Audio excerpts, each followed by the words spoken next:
ಭದ್ರಾವತಿ ಪಟ್ಟಣದ ಅಂಡರ್ಪಾಸ್ ಬಳಿ ಕಬ್ಬಿಣದ ಬ್ಯಾರಿಕೇಡ್ಗೆ ಗುರುವಾರ ಮುಂಜಾನೆ ಲಾರಿಯೊಂದು ಡಿಕ್ಕಿ ಹೊಡೆದ ಪರಿಣಾಮ ಹಳಿಯಲ್ಲಿ ತಾಂತ್ರಿಕ ದೋಷ ಉಂಟಾಗಿತ್ತು. ಇದರಿಂದ ಶಿವಮೊಗ್ಗ ಟು ಭದ್ರಾವತಿ ನಡುವೆ 2 ರೈಲುಗಳ ಸಂಚಾರದಲ್ಲಿ ವ್ಯತ್ಯಯ ಉಂಟಾದ ಘಟನೆ ನಡೆದಿದೆ.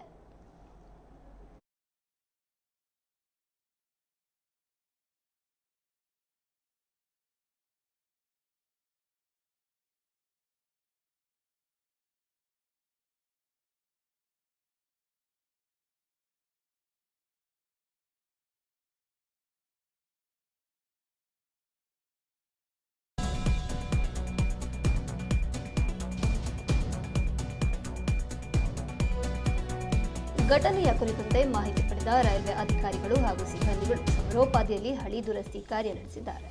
ರೈಲುಗಳ ಸುಗಮ ಸಂಚಾರಕ್ಕೆ ಅವಕಾಶ ಕಲ್ಪಿಸಿದ್ದಾರೆ. ಹಳಿ ದುರಸ್ತಿ ಕಾರ್ಯದ ಹಿನ್ನೆಲೆಯಲ್ಲಿ ಬೆಳಗ್ಗೆ 4:45 ಶಿವಮೊಗ್ಗ ನಿಲ್ದಾಣ ತಲುಪಬೇಕಿದ್ದ ಮೈಸೂರು ಟು ತಾಳಗುಪ್ಪ ಎಕ್ಸ್‌ಪ್ರೆಸ್ ರೈಲು ಬೆಳಗ್ಗೆ 6:45ಕ್ಕೆ ತಲುಪಿದೆ.